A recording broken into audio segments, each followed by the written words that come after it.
Hi everyone! I think by now you know that I love a baking challenge. If someone says that this recipe is really hard, I immediately want to try it. But there are a few recipes that I am intimidated by, and Kouign-Amann, I'm not even sure if I'm saying that correctly, is one of those recipes. This is a deceptively simple French pastry that is a cousin to the croissant, using just flour, yeast, sugar, salt, and probably more butter than a person should actually eat in one sitting.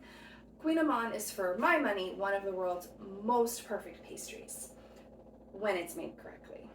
Today, to the surprise of no one, I'm going to use a Clair Saffits recipe, this time from Dessert Person, to try and conquer my fear. So come bake with me.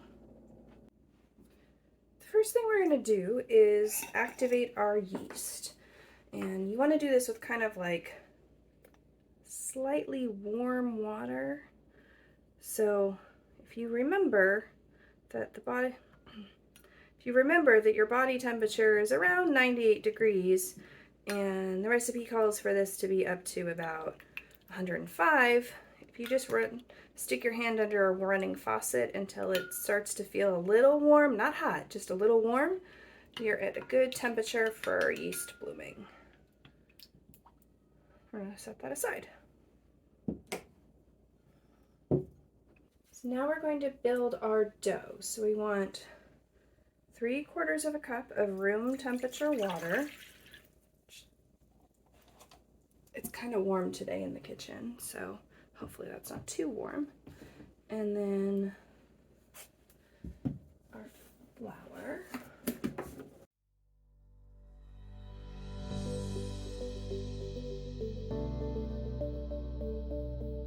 Feels weird to add our flour after our water. Sugar. This is our melted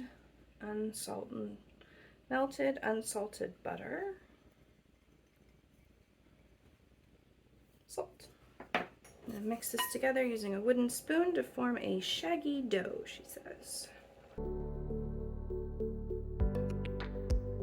I think that's as good as I'm going to get with the spoon. I'm going to move to my hands. Just want to bring this together to cohesion. Yep, completely forgot to add in the yeast. Adding that in now. Plus it needs yeast, plus it needs additional water to bring this together. Okay, that's definitely better for dough. Lightly flour our work surface and continue kneading. We're going to continue kneading until we have a very smooth, supple, and soft dough. 10 to 12 minutes. That feels like a very long time.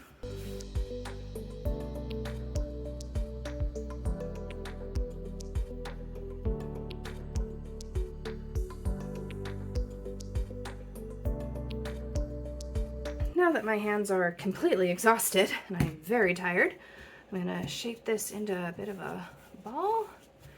And we're going to put it back in the bowl. We're going to put it back in the bowl that I originally mixed it in.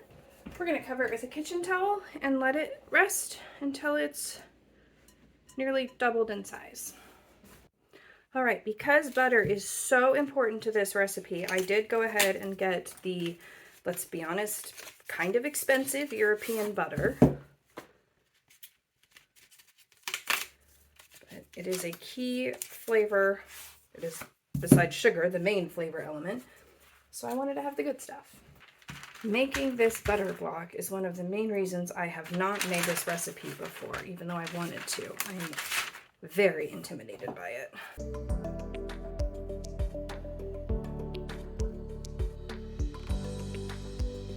All right, we're gonna wrap it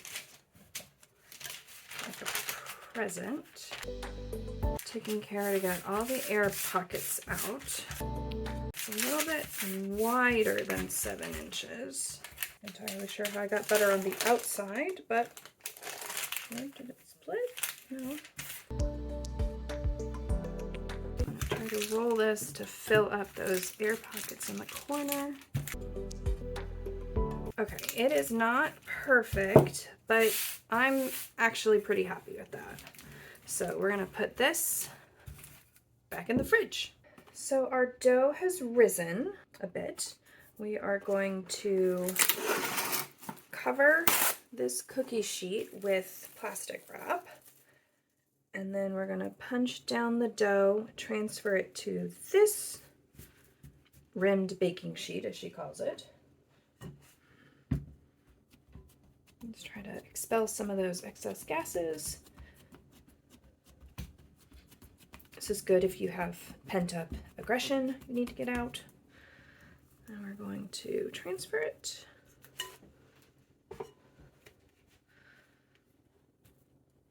Yeah, we want to try to square it up just so it's easier to roll later. Doesn't have to be perfect, thankfully. And then we're going to put it in the freezer for 10 minutes so that the dough is firm but not frozen. All right, that looks good. Into the freezer it goes. All right, we've done our 10 minutes in the fridge. So now we are going to enclose the butter block. Naturally, when I want a square, I roll an amazing circle, and when I want a circle, all I can get is a square.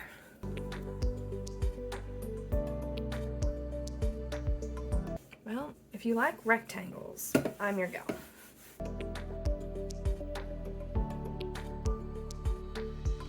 Alright, I think I'm gonna trim up the butter just so that it's a more even shape all the way around. It's still not square, so we're gonna do the best we can here. I've got a kind of wonky, imperfect envelope. It doesn't look nearly as beautiful as her picture, of course, but it's what we got. Oh good, they are supposed to meet and overlap slightly, which they do. Perfect. Now we're gonna do the first 2 turns. So we're gonna dust a little bit more flour.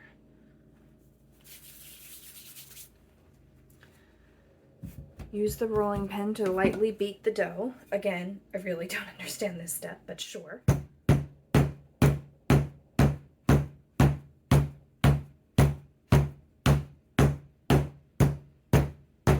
Having a stressful day, I could see how that would be beneficial. Elongate it into a rectangle that is about 3 times longer than it is wide and 1/4 to a 1/2 inch thick. All right. I should probably flip it over so the seams are on the... I'm gonna flip it over so the seams are on the bottom. Of course, messed up our flouring here.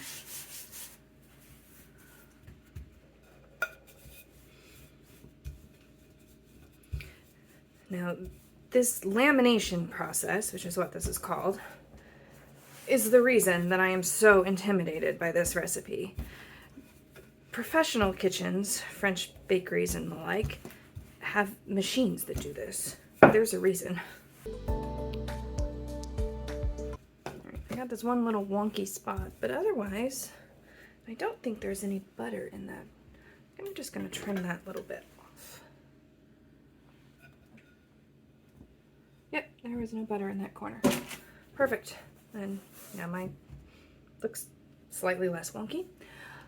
Okay, this short side facing you, fold the dough in thirds like a letter.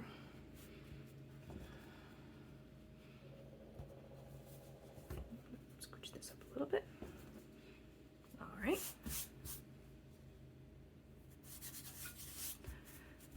Rotate the dough 90 degrees. I don't think I need more flour. I think I'm okay. And then we're gonna fold it again so that it makes like a little packet. This is our second turn. Okay, so we don't roll out the dough before we chill it. So we're just gonna wrap it in plastic wrap, and we're going to put it in the... We're gonna wrap it in plastic wrap. We're gonna put it in the freezer for 10 minutes and then 1 hour in the fridge. It is an hour later and the dough is quite chilled. So we're going to unwrap it, roll it out, and do the next 2 turns with sugar.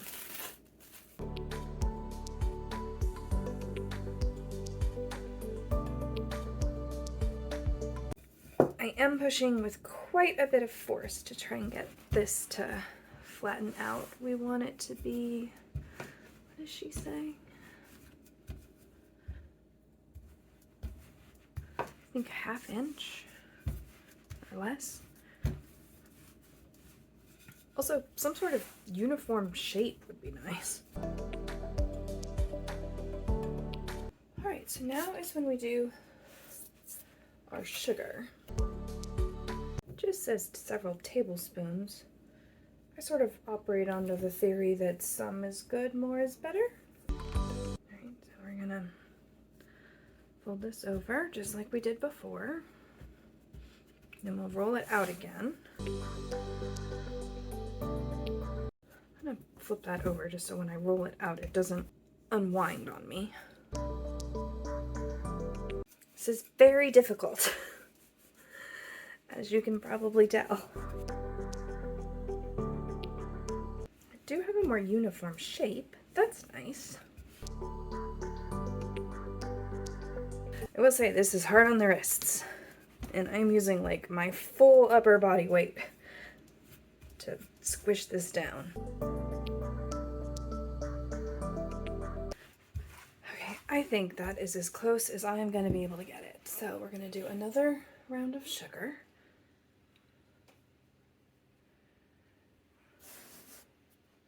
She does say once you add in the sugar, it gets a lot harder. And she's not wrong.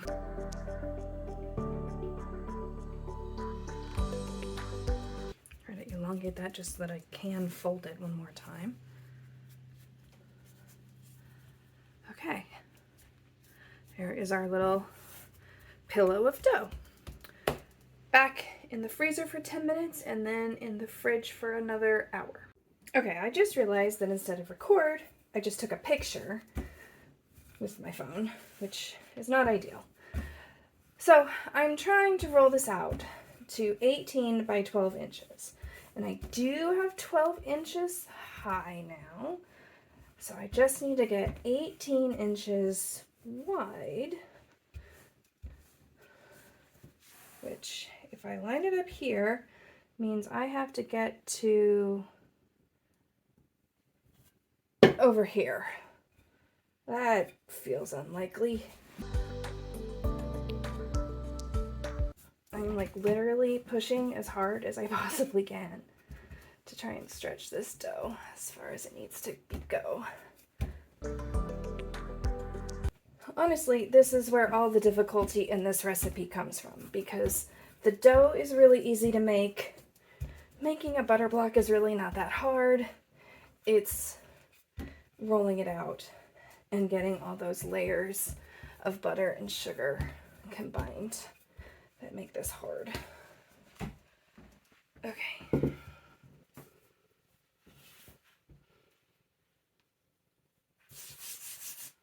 I don't want too much flour, but I don't want it to stick. So that would be a disaster. Okay. 2 inches to go. Apparently. Oh yeah, because I was measuring, well, apparently I was measuring 4 inches on either side of the 14-inch circle, and, well, that's not how math works. Upside is, that's 2 less inches than I thought I had to do. Yes, I did it. I feel like a genius. So we are going to trim. First, I'm going to try to make this more square. Okay. I'm going to stop messing with this. Now, I'm going to trim this off. Make 3-inch strips. Mine aren't going to be as perfect as Claire's, to the shock of no. This mat with the lines on it is really very helpful. Ah! as happens, I completely forgot to hit record when I was prepping the pans. So what I did was I melted some butter, and then I very, very, very generously coated the individual muffin cups in the butter. Then I performed some arts and crafts, and I cut these little strips, which I placed inside the muffin tins. And then I also coated them very generously with some butter, because there is going to be so much butter and sugar in here. You do not want your Kouign-Amann to stick. At least I assume that's why all of this was necessary. So now I'm just giving each muffin cup a very generous pinch of sugar, and then we'll put our Kouign-Amann in here. This is just where I confess all of the things that I've done wrong so far. And before I cut them into squares, I was supposed to put like pat sugar on the top and bottom of each square, or of the dough, before I cut them into squares, which obviously I didn't do because I was very excited to get to cut them into squares. So what I'm going to do is I'm going to slide this over here, put this here. I'm going to take each of my individual squares, pat them on this plate in sugar, and then fold. Now, some of these are not greatly squared, so you'll have to use your imagination and pretend that it was a square. I'm going to fold and press. And then that way, everybody gets a very generous coating of sugar, because let's face it, if some sugar is good, more sugar is better. I don't think I remembered to square off this edge. That's why these ones are so large. Oh well. I am not going to be that fussed about it. Actually, here. There. Look at that. By the miracle of science, they're now square. In case you're wondering, yes, there is, in fact, butter, flour, and, let's face it, an enormous amount of sugar everywhere on my kitchen table. And almost certainly the floor. So if you plan on making this, be prepared to clean.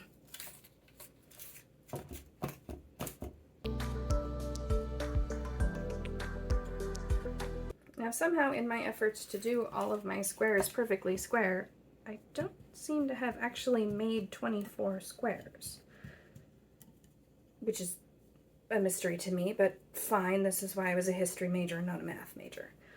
So what I'm going to do is I have all that dough that I took off the edges for scraps. I'm going to make like a Frankenstein's monster kind of Kouign-Amann. We're going to chuck them in just like we would an apple fritter with excess donut dough. And maybe they'll be terrible, but let's face it, they're still pastry filled with butter and sugar. Even if they're not the perfect shape, how bad can they be?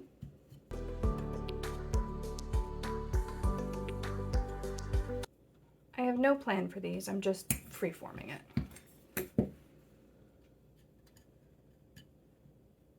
Just gonna dredge everything in sugar and then shove them in some muffin pans. These are the ones we eat when no one else is around. Now we let them rise. All right, our oven is up to temperature. So we're gonna put our Kouign-Amann in the oven. And then we're gonna turn the temperature down to 350. Oops. All right, our timer went off. So we're gonna pull them from the oven. Oh, they look good. No surprise, the little monstery squished ones didn't really puff, but the rest of them look pretty good. Ooh, that pan looks perfect. All right, we're gonna let them sit in their pans for 5 minutes, and then we're gonna pull them out by their little tabby dog guys. They cooled in the pans for 5 minutes, so now we're gonna hope that these little tabby guys, oops, well that didn't work. Oh dear. All right, I'm gonna get a knife.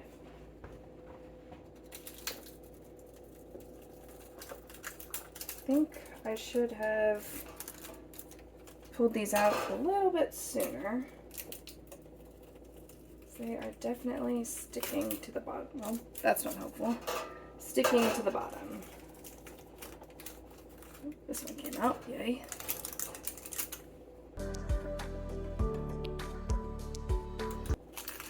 I should have gone around and loosened them. Alright, these ones didn't cool quite as much, and they, oops, may have spoke too soon. They're coming out a bit easier than the first pan that was closer to the edge, and they cooled a little bit more. Alright, now we're going to let them cool completely. I will say they are very buttery and flaky.